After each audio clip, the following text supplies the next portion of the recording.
right, hello everyone. It's Women on the Move Book Club back again. This is May the 5th, 2022, which a lot of people call Cinco de Mayo. So we are here discussing a book. I will let the host of tonight's book club introduce herself last, and then she'll just go ahead and get started in terms of telling us the title of the book and the author. So I am Cindy and Miss Pam. I'm Pam. I'm Tammy. I'm Erica. I'm Allison. All right, and tonight's host is? And I'm Melody Myers, and our book is All the Light We Cannot See. I like historical fictions. I've never read this author before, so this was a new author for me. I have to say, one of the things I liked about it, and at first I wasn't sure, but then I was like, oh, this is kind of nice. I liked that it did just snippets because I am a person who likes to read a book by the chapters. So like if I don't finish at a chapter, it drives me crazy. I hate stopping in the middle of a chapter. So it was kind of nice because all the chapters were pretty short and I was able to go, okay, I can do one more. Oh, I can do one more. Oh, this is great. I can do another one. So I know that sounds like a very funny thing, but anyways, I enjoyed that. I feel like I'm unprepared right now because all of a sudden I went blank. I think what I wanted to ask you guys about this book is there were two main characters of the book, but there were some other characters that were in there. But I wanted to know who you rooted for. Werner. I rooted for And- Werner. I wanted him to make it out and to do what he wanted to do. And it was it was sad that he didn't. Yes. That was very sad. I wanted him to really make it out and not become what he didn't want to become. And he didn't. I think he did make it out, and then after that, he didn't make it out. So I was really rooting for Werner. Yes. Mm-hmm. I agree, but I think my favorite and who my heart just went out to her through the whole book was Marie-Laure. I'll just call her Marie. Oh my goodness, her story was just so touching, and her father, the dad. I mean, I really, we knew Marie was going to be okay, but you know what? I would say I really rooted for the dad because of all that he had to go through. So I was really, in terms of really rooting, because Marie was with us throughout the whole story, but the dad we lost connection with. We didn't know where he was. So I would say I was rooting for Papa, who was Etienne LeBlanc, the locksmith from the museum. So I was really rooting for him. Yes. Yeah, I liked Marie because I thought she was a very brave and very smart woman for no vision or sight or anything. And she was just, because of the loss of the sight, she just was super smart, super sensitive to all of her surroundings. So I was always worried about her in this story, with everything surrounding her and what they had to go through. And I like the book because it's like history. You just find more and more each time you read one of these books about World War II and Paris and France. And it's like when they said they walked from Paris to Versailles, that's a long walk. Because we rode the train from Paris to Versailles. That is a long walk to be walking, just walking. So but I thought if those people just had to endure so much. True. Very That's true. kind of like my input. I have more, but we can keep talking since we got to see that. Tammy?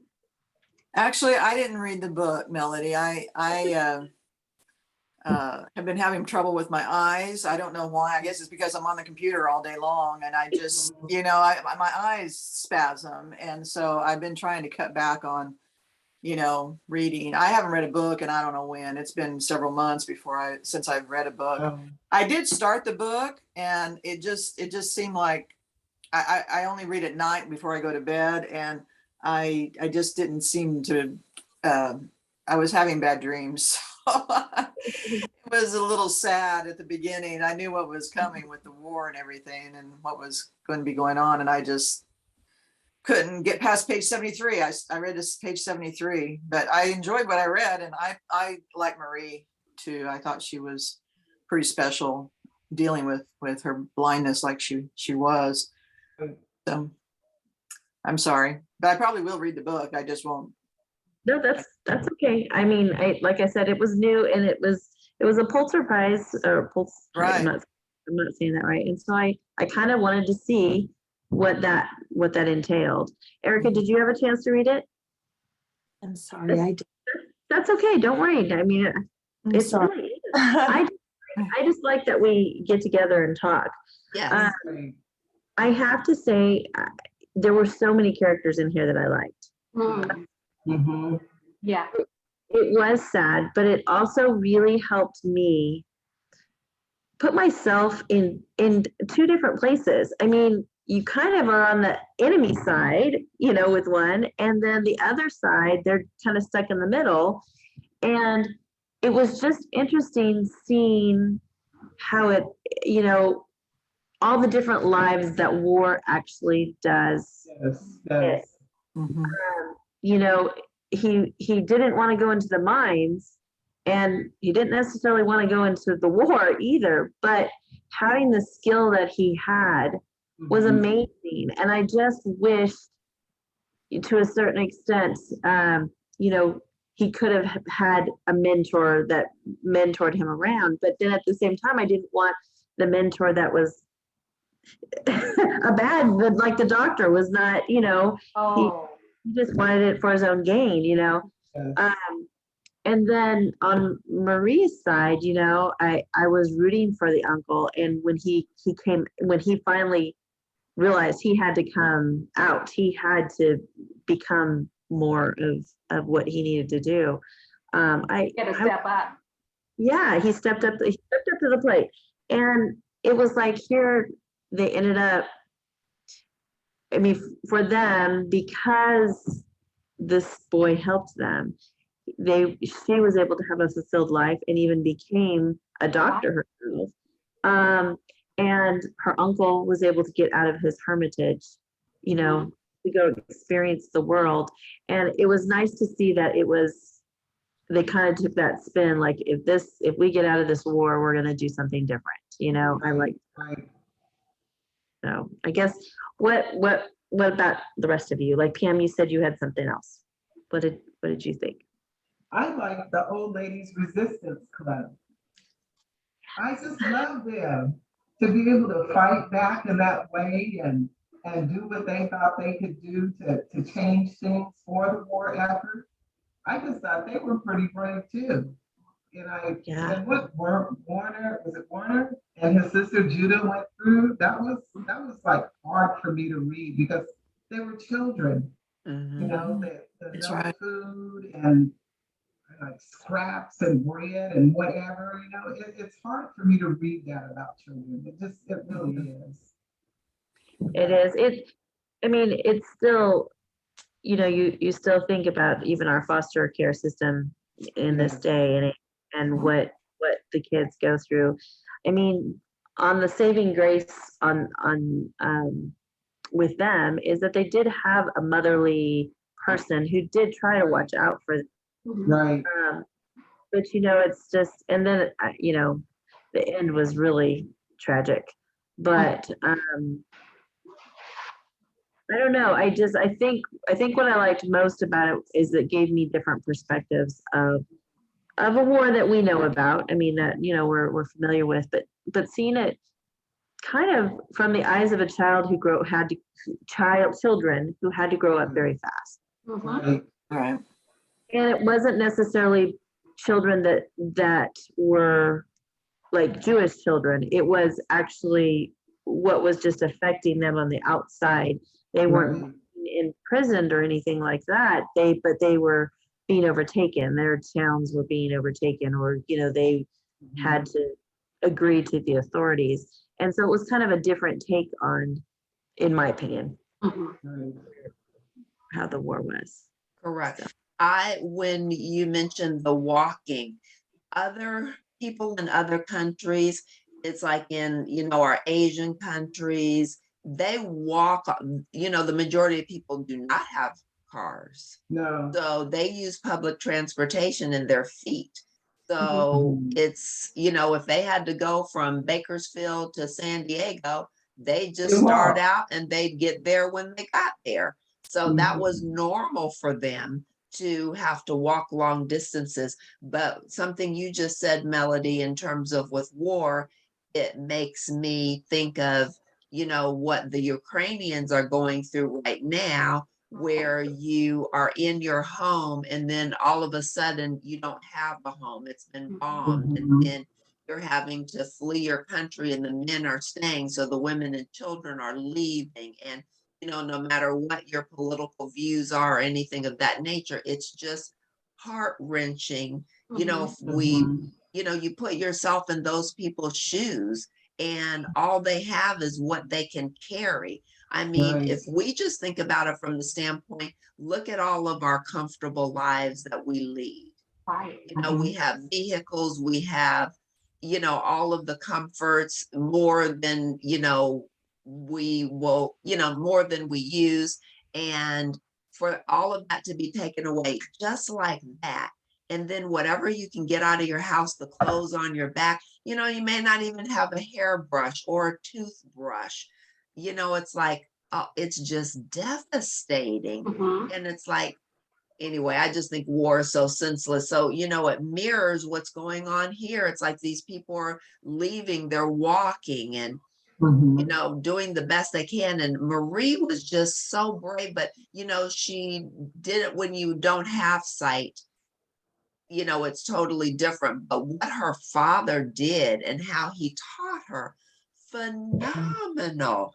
Even Mhm. in that house, the house that he built, I call it a house, right? With the lock and all of that, right? But the Right. way he taught her how to get around in the city, she was self-sufficient.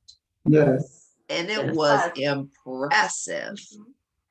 Yes. Absolutely. But it's like throughout the whole book, your heart, you are cradling her and you're Mhm. being so protective of her because we know that people can take advantage, Yes. they'll take advantage of you when you can see, Right. so they surely will Yes. take advantage of someone who isn't sighted, but Right. just her bravery and her courage and her strength. It was magnificent. I hadn't read anything by this author. I absolutely Mhm. loved the book. It had beautiful twists and turns. And then our young boy and what he came through with the orphanage and his sister. And Mhm. oh my goodness, it's like those kids, it's like it was just amazing what they endured. Yeah. Right. Yes. And even the gentleman who was in charge of Werner, who he kind of protected him. He was the big man, Right. and he Farlena? No, not Farlena. What was his name? No, oh, I forgot his name. I can't remember now either. I'm Uh, looking through my notes. let's see. It's not Frederick. Frederick was his friend who got beat. Who got beat. Oh, and that Yeah, was That was sad. That was awful. sad. Yes. Yes. That was sad. I'm like, wow. well, and it just goes to show you. I don't know. I mean, because some of this is based in truth because of the what the research and different things that he did do, Mhm. and it just still. Uh, what we do to people just to try to break them, I just, Mhm. it just, that was heart wrenching. Mhm. So, gosh, I can't even, I know his name. I mean, it was like right on the tip of my tongue. Anyways, there was one other thing that I had wanted to express. What was it? I think also just the fact that the dad was taken and that they had no idea what happened to him after that, you know, Right. and you know that if he had been alive, he would have done everything he could to find her. Mhm. And the fact that, you know, that more than likely he told her lies that they're taking good care of me or this and that. Mhm.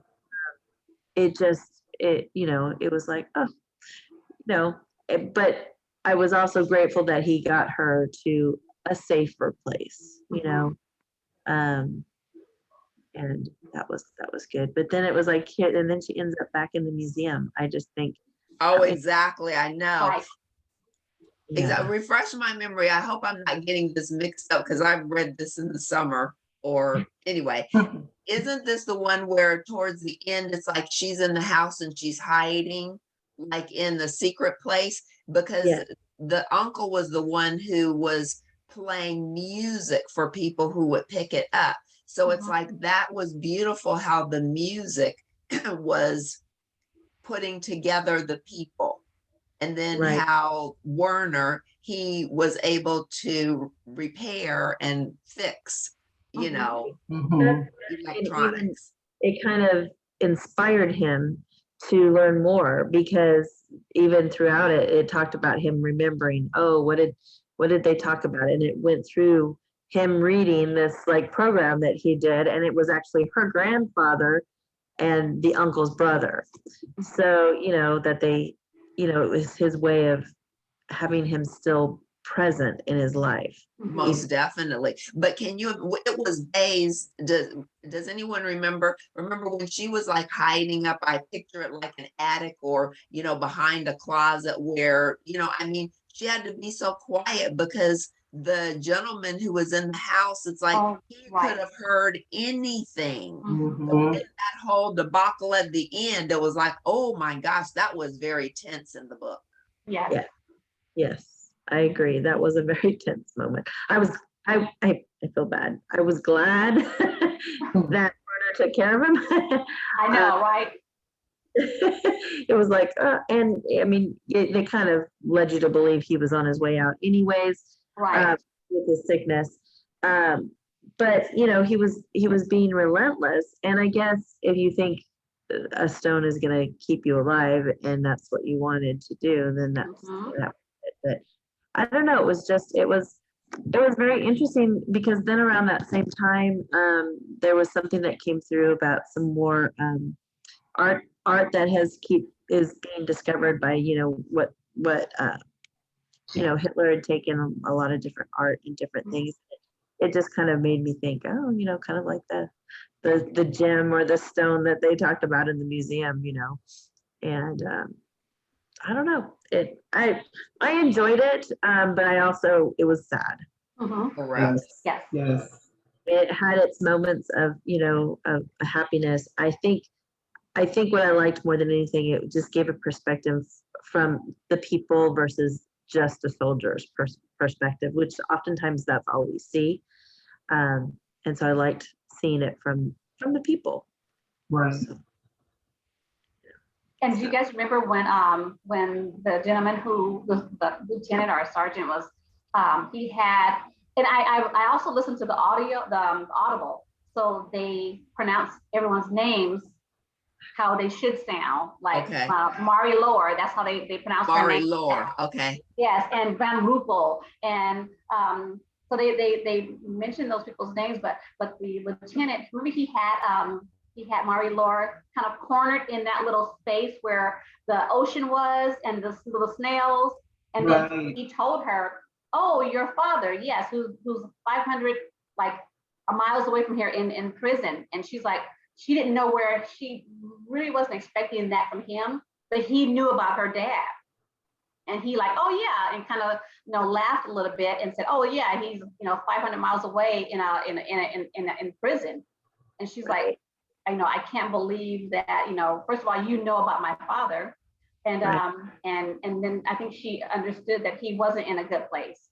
He wasn't in a good place. And then when she pretty much told him that my dad didn't leave me anything, and he still kind of waited there for her, in a weird way, but then I guess he left after that, and her uncle, and he came and found her.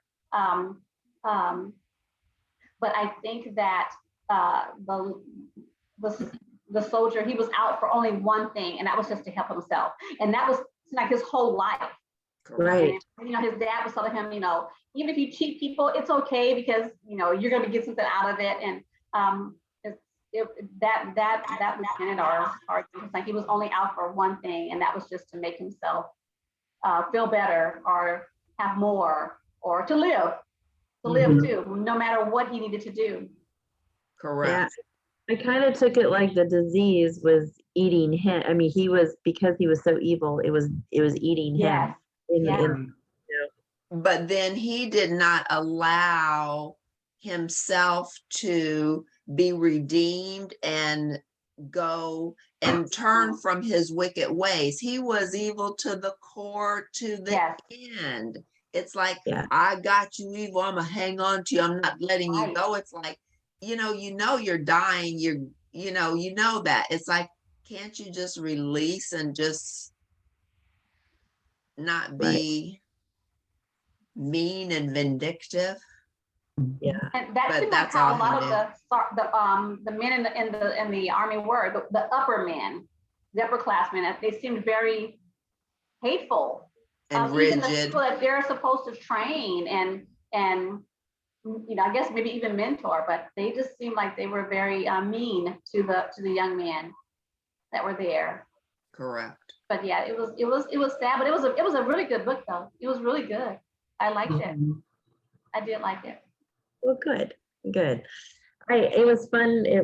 For me, it was a new author and just a new kind of, not necessarily a new genre. Like I said, I like historical, like fiction that, kind of, I mean, I like Danielle Steele for the same reason. She kind of does the research on it, but yet she's kind of a little more romantic. Yes. So, I enjoyed it, and I enjoyed it because it was kind of a different, it was a different continent to a certain extent too. I mean, it wasn't it wasn't set kind of in the normal, like what we see all the time. And I don't know, I had fun with it, but. Awesome. Go ahead, Cindy. Oh, I just said awesome. I was just saying awesome to what Melody said. Go ahead. It seems interesting too because of what's going on now. Yes. It's like, wow.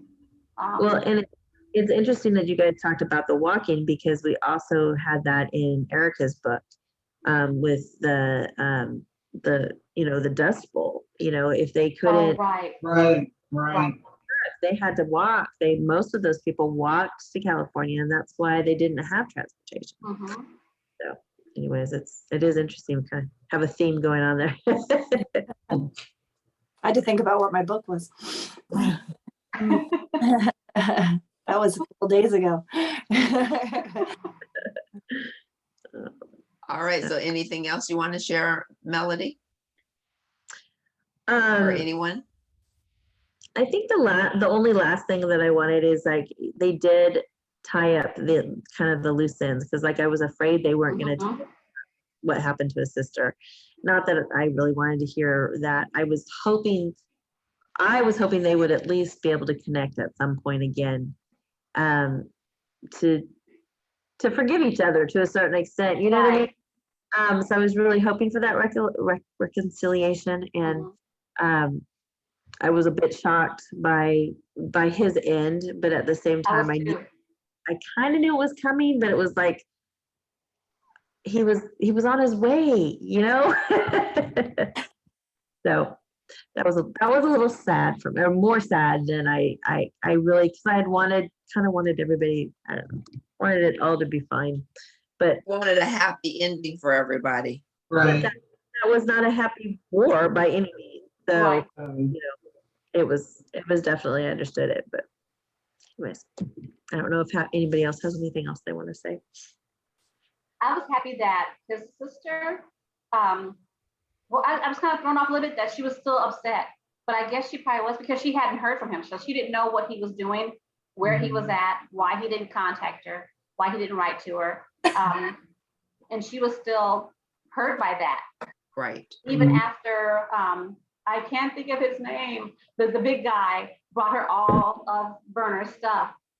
And she was upset. And it took her a while to, I guess, look through his things. And then she found out that he had passed away. Right. And Marie-Laure, I'm glad that she, as an older woman, you know, she had lived a happy life, which is good. Exactly. Good. So they did. I like how they did tie everything back together and give you an ending to the different. Right. Exactly. I agree wholeheartedly. They definitely, at least kind of tied up some of those loose ends, that which is, with the exception of the dad. We never really did find out about the dad, but I guess that, was understandable. Exactly. We know he met his demise. So, anything else that anybody else has to say? Was it Volcamere? Volkheimer? Was that the big guy? I was thinking that was who it was. Volkheimer. I didn't write his name down. I looked in all of my notes and I didn't find that. Staff Sergeant Frank Volkheimer comes down There the you narrow go. way. Yes. Yeah, so it must have been Frank Volkheimer, I think. And how they got out of that like little area where that building collapsed. And Yes, then they were able to get out of that. But that one man, he didn't. The other, the older sergeant, he didn't come out alive. yeah. I wondered with that one, because they basically waited and waited and waited and waited, and they weren't going to do that because he was afraid that it would really truly bring them down. But I wonder if they had done that in the beginning, if they would have all gotten out. Oh, okay. But I don't know. Right. Right. That was one thing I was like, oh man, because they didn't really talk about the three that were in the basement were at least the better ones of all of them. But I don't know. I just wonder if he had tried to do that. Because they originally said, I don't want to do it because it's going to take us out, Right. But then he ended up, out of desperation, just did it. Mm-hmm. So, nice. Awesome. All right. Well, this concludes our discussion on All the Light We Cannot See by Anthony Doerr, and it's spelled Doerr. So I hope you enjoyed our time together.